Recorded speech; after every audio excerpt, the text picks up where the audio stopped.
Hello students, this is our lecture number 1, chapter number 2, relations and functions.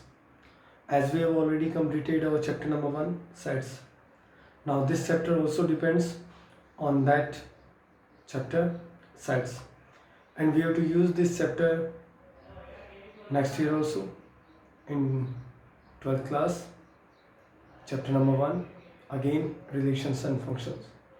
So now we have to start this chapter. इस chapter में जो हमें बात करना है वो 3 टॉपिक का करना है. Topic number 1 Cartesian product, topic number 2 relation, topic number 3 function, और सबसे ज़्यादा इम्पोर्टेंट होगा हमारा लास्ट टॉपिक फंक्शन. ओके, जिसमें बहुत कुछ सीखने को मिलेगा, बहुत सारी चीज़ें नई मिलेगी हमें और बहुत इंटरेस्टिंग टॉपिक रहेगा हमारा. अभी तो टॉपिक नंबर 1 को हम स्टार्ट करते हैं, कार्टेशियन प्रोडक्ट.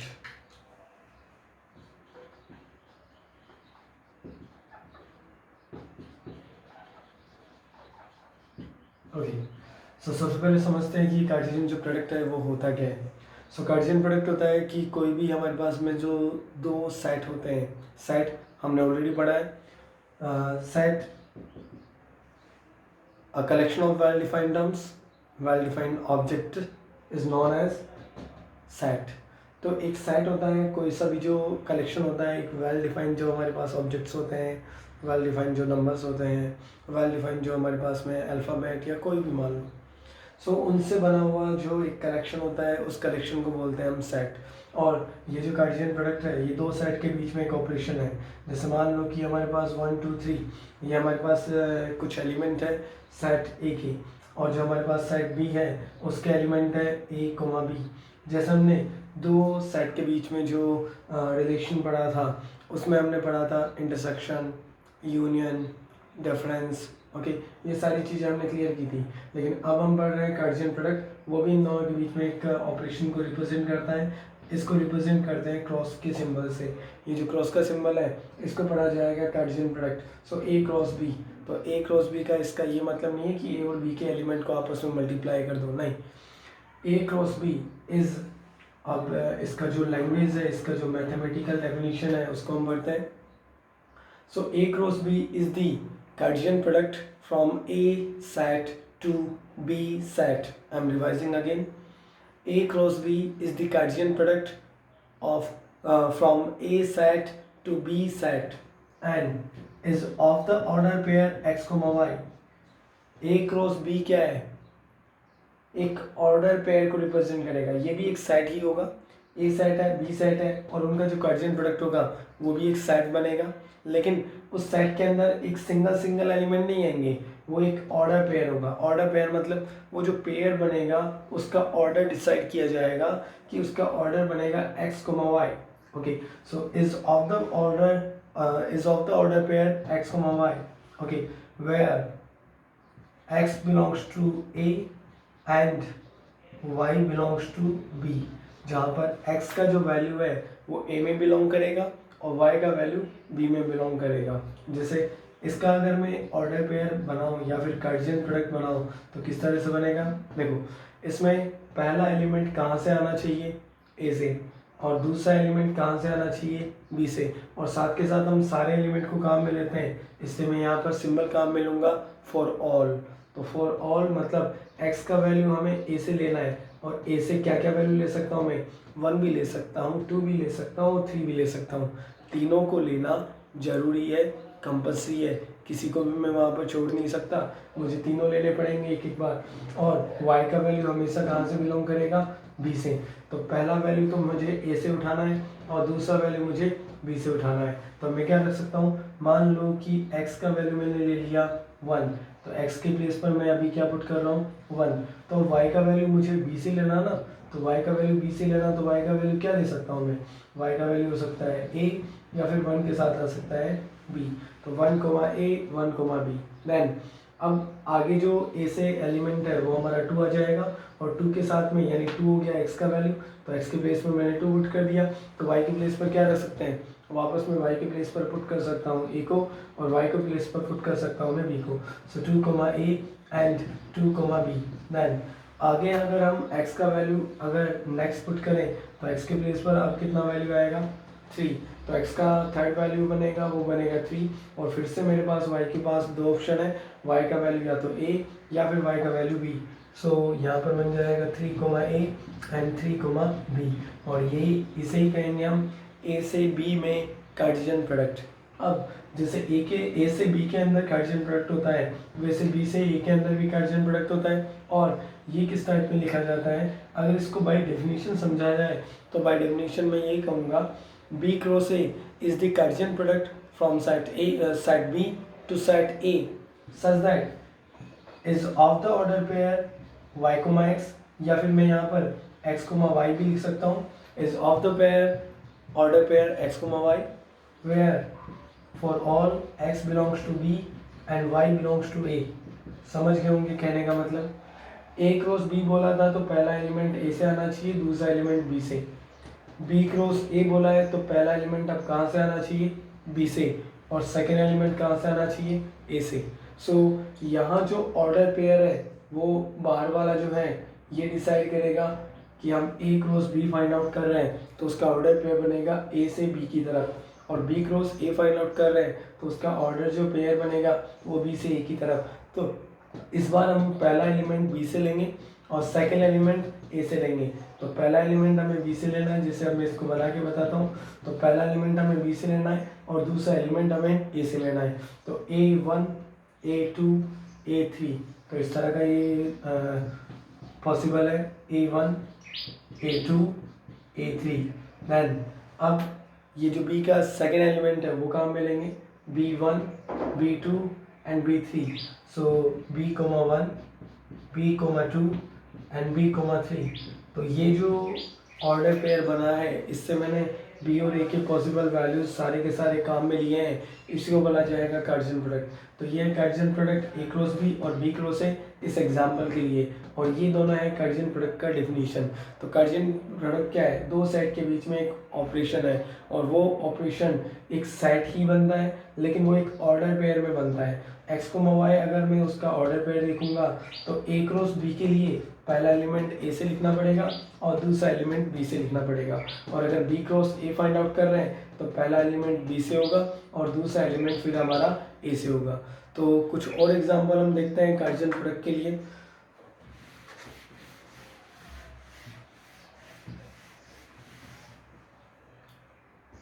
जैसे नेक्स्ट एग्जांपल लेते हैं, हमारे पास जो सेट ए है उसके अंदर एलिमेंट है 1 2 3 एंड 7, और सेट जो हमारे पास बी है उसके एलिमेंट है 1 3 4 एंड 9।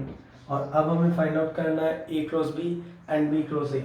तो पहले हम फाइंड आउट करते हैं ए क्रॉस बी। तो A cross B find out करेंगे तो इसका मतलब है कि इसका जो ऑर्डर पेयर रहेगा उसमें पहला एलिमेंट हमारा ए से रहेगा और सेकंड जो एलिमेंट है वो हमारा बी से रहेगा। तो फर्स्ट एलिमेंट हमें ए से लेना है और सेकंड एलिमेंट हमें बी से लेना है। तो अब सारी पॉसिबिलिटीज़ को मैं ट्राई करूँगा 1 1 1 3 1 4 1 9। तो यहाँ पर 1 के साथ में अगर मैं ए का एलिमेंट पहले ले लूँ 1, तो उसके साथ बी की पॉसिबल वैल्यूज़ क्या क्या बन सकती है।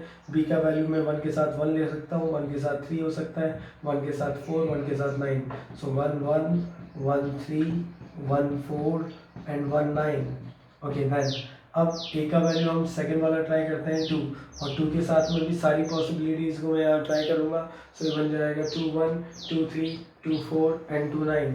सो 2 1 2 3 देन 2 4 एंड 2 9। देन अगला वैल्यू लेते हैं हम ए का 3, और 3 के साथ में बनेगा 3 1 देन 3 3 3 4 एंड 3 9। लास्ट ए का लास्ट वैल्यू हम ट्राई करेंगे 7। 7 के साथ में भी बी के सारी पॉसिबल वैल्यूज हम काम में लेंगे। तो ये बनेगा 7 1 7 3 7 4 एंड 7 9। तो ये बन जाएगा हमारे पास ए क्रॉस बी। ओके और अगर इसी तरह से हम B cross A find out करना चाहें तो बी क्रॉस ए का जो ऑर्डर पेयर होगा उसमें पहला एलिमेंट बी से होगा और सेकंड एलिमेंट ए से होगा। तो इस बार मुझे फर्स्ट एलिमेंट जो लेना है वो मुझे बी से लेना है और सेकंड एलिमेंट मुझे ए से लेना है। सो पहले हम बी का एलिमेंट 1 को ट्राई करते हैं और 1 के साथ ए की जितनी भी पॉसिबल वैल्यूज़ है उन सबको हम ट्राई करेंगे। तो यहाँ बनेगा 1 1 1 2 1 3 1 7। तो ये बनेगा 1 1 then 1 2 and 1 3 and 1 7। अगला वैल्यू 3 के साथ में ट्राई करते हैं। तो 3 के साथ बनेगा 3 1 3 2 3 3 and 3 7। देन नेक्स्ट 4 के साथ में ट्राई करते हैं। तो बनेगा 4 1 4 2 4 3 and 4 7। ओके देन 9 के साथ में तो ये बनेगा 9 1 9 2 9 3 and 9 7। ओके अब हम बात करते हैं कि ए क्रॉस बी और बी क्रॉस ए क्या आपस में इक्वल होते हैं क्या? बिल्कुल नहीं। कब होंगे ये दोनों इक्वल? जब ए और बी के एलिमेंट इक्वल हो जाएंगे तब इक्वल होंगे। अगर मैं ये कहूँ कि दो साइड इक्वल कब होते हैं? दो साइड इक्वल तब होते हैं जब उनके अंदर वाले जितने भी एलिमेंट है वो सारे आपस में इक्वल माने जाए। जैसे अगर मैं इन दोनों में कंपेयर करता हूँ तो 1 1 1 1 मैच कर गया, बिल्कुल बात सही है। लेकिन अगर मैं यहाँ पर बोलूँगा कि 1 2 और यहाँ पर अगर मैं कंपेयर करूँ 2 1 तो ये दोनों एलिमेंट आपस में इक्वल किसी भी केस में नहीं माने जाते। ये जो ऑर्डर पेयर मेरा चेंज हो गया इसका मायने ये नहीं कि हम किसी भी ऑर्डर में लिख सकते हैं एलिमेंट सेम माने जाएंगे, नहीं, ऐसा बिल्कुल भी नहीं है। ये सेट नहीं है, ये एक एलिमेंट है और एलिमेंट ऑर्डर पेयर के अंदर लिखा हुआ है जिसका ऑर्डर हमारे पास दोनों कंडीशन में डिफरेंट है। एक में ऑर्डर पेयर बन रहा है इसका 1,2 और दूसरे में इसका जो ऑर्डर पेयर है वो है 2,1। तो 1,2 किसी भी कंडीशन में 2,1 के इक्वल नहीं है। तो ये बात का ध्यान रखना कि 1,2 और 2,1 दोनों को अलग अलग माना जाएगा। ओके दोनों को सेम कंडीशन में हम बिल्कुल भी काउंट नहीं करेंगे। तो अगर मान लो कि एक ही क्वेश्चन में अगर 1,2 और 2,1 दोनों को लिखा जाए तो इसका ये मतलब नहीं माना जाएगा कि एक एलिमेंट को 2 बार लिख दिए, नहीं, दोनों डिफरेंट एलिमेंट है, दोनों एलिमेंट आपस में इक्वल नहीं माने जाएंगे। तो ऑर्डर पेयर का बहुत ज़्यादा फर्क पड़ता है और ये मैंने अभी एक्सप्लेन किया कि 1,2 और 2,1 आपस में इक्वल नहीं माने जाते हैं। इस ऑर्डर का बहुत ज़्यादा फर्क पड़ जाता है, ठीक है। देन हम आगे काउंट करते हैं number of elements in Cartesian product. So Cartesian product के अंदर टोटल नंबर ऑफ एलिमेंट कितने बनते हैं उसे हम काउंट करते हैं। सो जैसे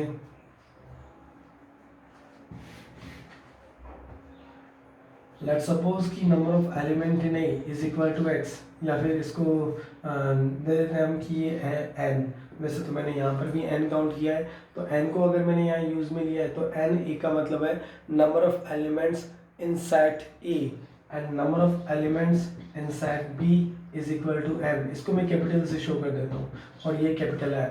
ओके सो ए सेट के अंदर कितने नंबर ऑफ एलिमेंट है n और बी सेट के अंदर कितने नंबर ऑफ एलिमेंट है m। तो अब हम काउंट करेंगे कि a क्रॉस b के अंदर टोटल नंबर ऑफ एलिमेंट कितने होंगे n इंटू एम। ये क्रॉस नहीं है भाई, ये इंटू है, मल्टीप्लाई है, तो n into M. Let's suppose number of element in set A is equal to 5 and number of elements in set B is equal to 6। Then how many elements are there in A cross B? That is equal to 5 into 6 means 30 elements. So 30 number of element बनेंगे A cross B के अंदर। और अगर हम observe करें कि ए cross B और B cross ए दोनों के जो फॉर्मूलाज हैं वो बिल्कुल सेम रहेंगे। ए क्रॉस बी के अंदर जितने नंबर ऑफ एलिमेंट रहेंगे बी क्रॉस ए के अंदर भी उतने ही नंबर ऑफ एलिमेंट रहेंगे। तो अगर ए के अंदर नंबर ऑफ एलिमेंट है 5 और बी के अंदर नंबर ऑफ एलिमेंट है 6 तो ए क्रॉस बी के अंदर जो नंबर ऑफ एलिमेंट बनेंगे वो बनेंगे 5 इंटू 6 मतलब 30। तो ए के एलिमेंट और बी के एलिमेंट को आपस में मल्टीप्लाई कर देंगे, उससे आ जाएगा उसके कार्टेशियन प्रोडक्ट में number of elements. Okay then एक और क्वेश्चन ट्राई करते हैं। लेट्स सपोज कि ए हमारे पास सेट है जिसके अंदर एलिमेंट है 1 and 2, B is another set with the elements A and B and C is another set with the elements X and Y and now we have to find out A cross B cross सी।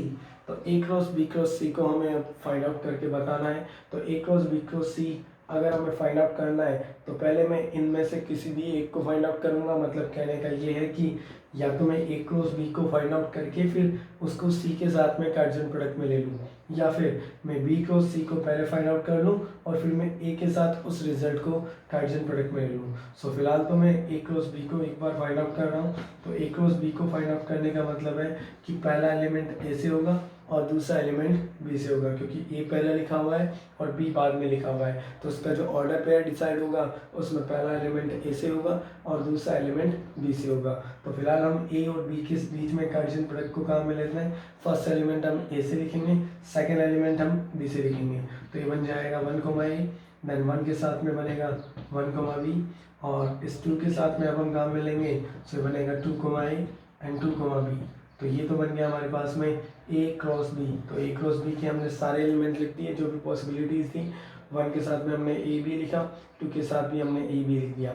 और अब हम find out करेंगे ए cross B को सी के साथ में Cartesian product. सो मतलब ए cross B जो हमने ऑलरेडी फाइंड आउट कर लिया है वो इस बार हमारा एक सिंगल सेट की तरह वर्क करेगा और इसके एलिमेंट हम पहले लिखेंगे और साथ में लिखेंगे हम सी के नंबर ऑफ एलिमेंट्स। सो सी के एलिमेंट हम बाद में लिखेंगे, पहले लिखेंगे ए क्रॉस बी के एलिमेंट। तो ए क्रॉस बी को हम सी के साथ कार्टेशियन प्रोडक्ट अगर करना चाहते हैं तो एक बार तो मैं इस लैंग्वेज को बिल्कुल सेम लिख रहा हूँ। तो पहले मैं इनकी वैल्यू पुट कर रहा हूँ। ए क्रॉस बी का वैल्यू है 1, A 1, B and 2, A and 2, B.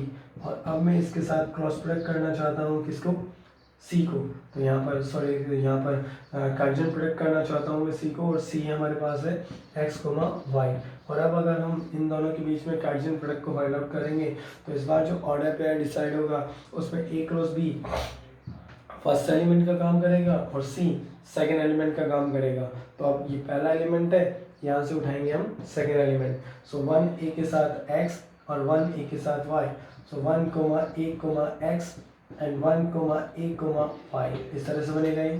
Then 1, B के साथ में भी x और y, तो ये बन जाएगा 1, B, x and 1, B, y। Then third element हम यहाँ से बनाते हैं। तो थर्ड एलिमेंट 2 ए के साथ x और 2 ए के साथ y। सो 2, ए के साथ में x लिखेंगे और 2, ए के साथ में y लिखेंगे। तो ये बनेगा 2, ए, x एंड 2, ए, y। ठीक है। नेक्स्ट 2, बी के साथ में हम x लिखेंगे और 2, बी के साथ में हम y लिखेंगे, क्योंकि पहला एलिमेंट हमें ए क्रॉस बी से लेना है और सेकेंड एलिमेंट हमें सी से लेना है। तो अभी बन जाएगा 2, B, x and 2, B, y। तो ये बन गया हमारा A cross B cross C का solution. So A cross B cross C है, ए बी और सी तीनों के बीच में कार्टेशियन प्रोडक्ट और ये तीनों के बीच में कार्टेशियन प्रोडक्ट का सॉल्यूशन है। अगर मैं इसके अंदर भी नंबर ऑफ एलिमेंट्स को काउंट करना चाहूँगा तो number of element in A cross B cross C that is equal to number of element in A into number of element in B into number of element in C. तो A के number of element है 2, B के number of element है 2 और सी के number of element है 2। So total number of element in A cross B cross C that is equal to 8। Count कर सकते हैं 1, 2, 3, 4, 5, 6, 7 एंड 8। सो ये है हमारा A cross B cross C को फाइंड आउट करने का तरीका। इसके लिए हमने पहले ए क्रॉस बी को अलग से फाइंड आउट कर लिया। ए क्रॉस बी का मैंने कार्टेशियन प्रोडक्ट पहले से ही यहाँ पर लिख लिया।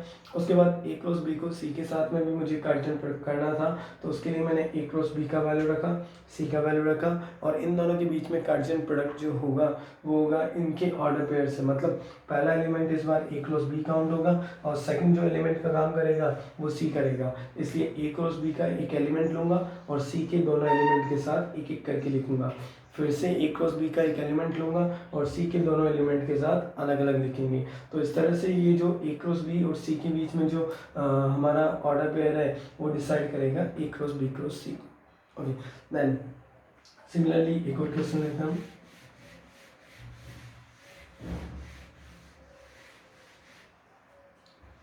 जैसे इस बार हमारा क्वेश्चन है कि ए हमारे पास एक सेट है जिसके अंदर नंबर ऑफ एलिमेंट 1, 2 एंड 3 और इस बार हमें फाइंड आउट करना है ए क्रॉस ए। तो ए क्रॉस ए को अगर हमें फाइंड आउट करना है तो पहले तो मुझे ए क्रॉस ए फाइंड आउट करना पड़ेगा और फिर उसके साथ में हम कार्टेशियन प्रोडक्ट लेंगे ए को। तो फिलहाल हम पहले फाइंड आउट करते हैं A cross A.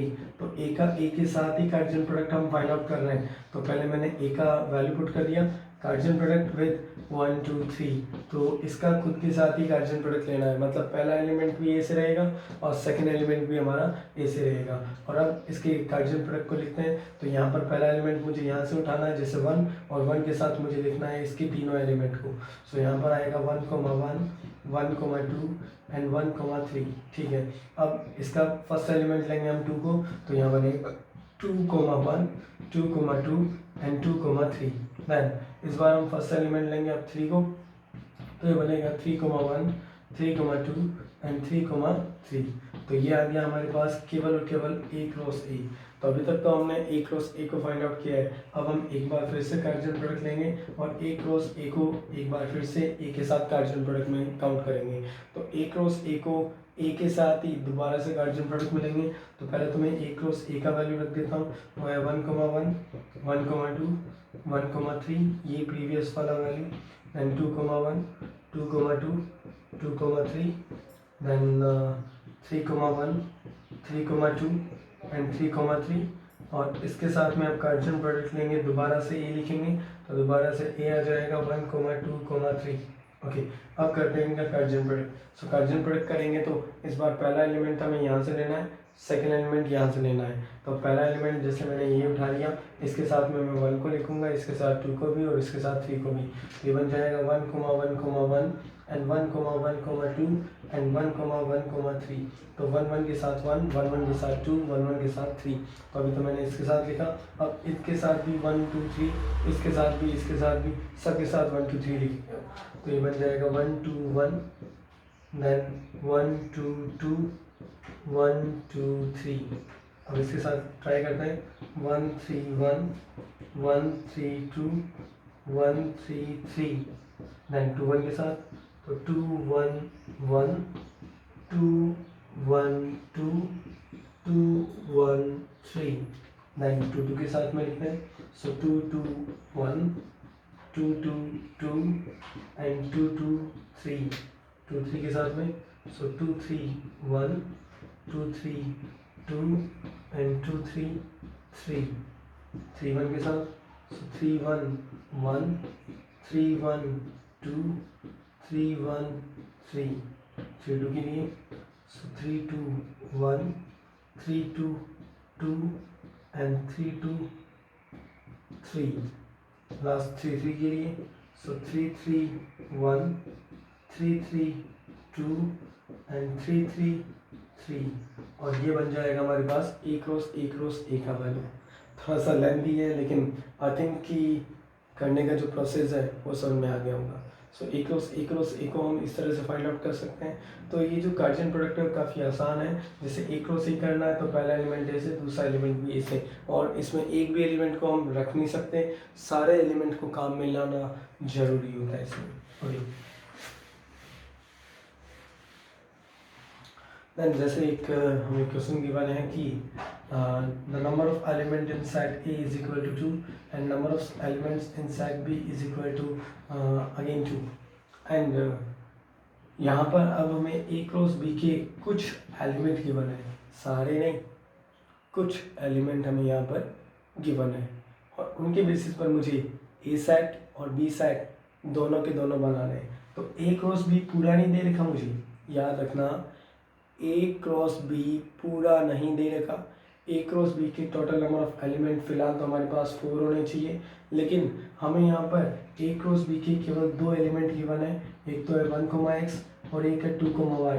Then now we have to write the set A and now we have to write the set B. So set A और set B इन दोनों को अब हमें लिखना है, जबकि मुझे ए क्रॉस बी के 2 नंबर ऑफ एलिमेंट्स गिवन है, सारे नहीं दे रखे, केवल 2 एलिमेंट गिवन है, और इन 2 एलिमेंट के बेसिस पर मुझे ए और बी को पहचानना पड़ेगा। तो मेरे ख्याल से काफ़ी आसान होगा, क्योंकि ए क्रॉस बी का डेफिनेशन हमने पढ़ा था, is of the order pair x, y where the first value belongs to set A and second value belongs to set B। तो पहला वैल्यू A से बिलोंग करेगा और सेकंड वैल्यू B से। मतलब 1, x को अगर मैं ऑब्जर्व करूँ तो 1 मैंने कहाँ से उठाया होगा, श्योर A से, और x कहाँ से उठाया होगा, B से, क्योंकि 1 किसका एलिमेंट माना जाएगा, ए का, और x किसका एलिमेंट माना जाएगा, b का। तो इसके अकॉर्डिंग जो मेरा पहला एलिमेंट है वो पहला एलिमेंट ए सेट के अंदर मुझे देना पड़ेगा, तो 1, 2 तो हो गया सेट ए। और जो सेकेंड एलिमेंट है वो मुझे बी सेट के अंदर देना पड़ेगा, तो बी सेट के जो नंबर ऑफ एलिमेंट है वो दोनों के दोनों मुझे पता चल गए, एक्स और वाई। तो इस तरह से हम फाइंड आउट कर सकते हैं ए और बी दोनों तरह के सेट को। अब जैसे इसी के सिमिलर एक और क्वेश्चन लेते हैं हम। सेट ए जो है उसके अंदर नंबर ऑफ एलिमेंट हमें गिवन है 2 and number of elements in set B is equal to 3। तो ए सेट में नंबर ऑफ एलिमेंट है 2 और बी सेट के अंदर नंबर ऑफ एलिमेंट है हमारे पास 3। और फिलहाल यहाँ ए क्रॉस बी के कुछ एलिमेंट गिवन है, तो यहाँ पर कुछ एलिमेंट हमें जैसे दे रखे हैं यहाँ पर x, 1, x, 2 एंड y, 3। और यहाँ पर ये 3 एलिमेंट गिवन है। वैसे टोटल तो 6 बनेंगे लेकिन 3 एलिमेंट गिवन है, और अब इसके बेसिस पर हमें ए सेट और बी सेट इन दोनों को फाइंड आउट करना है। तो ए सेट और बी सेट दोनों को अगर फाइंड आउट करना है तो यहाँ से जो ऑर्डर पेयर है उसमें हम देख सकते हैं कि ए क्रॉस बी का जो पहला एलिमेंट है वो पहला एलिमेंट केवल और केवल ए का है, और जो सेकेंड एलिमेंट है वो सारे के सारे किसके अंदर बिलोंग करेंगे, बी के अंदर। तो ए का एलिमेंट कौन कौन सा माना गया, एक्स और वाई। फिलहाल तो इस एलिमेंट को मैं 2 बार नहीं लिखूंगा, किसी भी सेट के अंदर एक एलिमेंट को 2 बार नहीं लिखते, तो यहाँ पर केवल आएगा एक्स और वाई। और बी सेट के जो एलिमेंट है वो सेकंड वाले माने जाएंगे 1, 2 एंड 3। तो बी सेट बन जाएगा 1, 2 एंड 3। ओके, देन एक और सिमिलर क्वेश्चन ट्राई करते हैं हम। Number of elements in set A is equal to 3 and A cross A के हमें कुछ नंबर एलिमेंट गिवन है, जैसे 1, -1, -1, 0। और अब हमें फाइंड आउट करना है कि ए सेट जो है वो क्या होगा। तो ए सेट को अगर मुझे फाइंड आउट करना तो यहाँ ए क्रॉस ए दे रखा है, और ए क्रॉस ए देने का क्या मतलब है, पहला एलिमेंट जो है वो भी ए का है और जो दूसरा एलिमेंट है वो भी ए का है। तो यहाँ जितने भी एलिमेंट दिख रहे हैं वो सब ए सेट के अंदर आएंगे। तो ये 1 ए सेट में आएगा, ये भी ए सेट में आएगा, ये भी ए सेट में आएगा, और ये भी ए सेट में आएगा, क्योंकि ये ए क्रॉस बी नहीं है, ये ए क्रॉस ए है। तो पहला एलिमेंट भी ए का होगा और जो दूसरा एलिमेंट है वो भी ए का होगा। तो यहाँ पर अगर -1 को देखें तो वो 2 बार आ रहा है, मुझे 2 बार नहीं 1 बार लिखना है। तो यहाँ पर 1 लिखेंगे, -1 एंड 0, ये आ जाएगा हमारे पास सेट ए। तो ये हमने आज टॉपिक कंप्लीट किया है कार्टेशियन प्रोडक्ट। नेक्स्ट जो हमारा लेक्चर होगा उसमें हम कंप्लीट करेंगे रिलेशन, जो कि इस कार्टेशियन प्रोडक्ट के ही अगला वाला स्टेप होगा।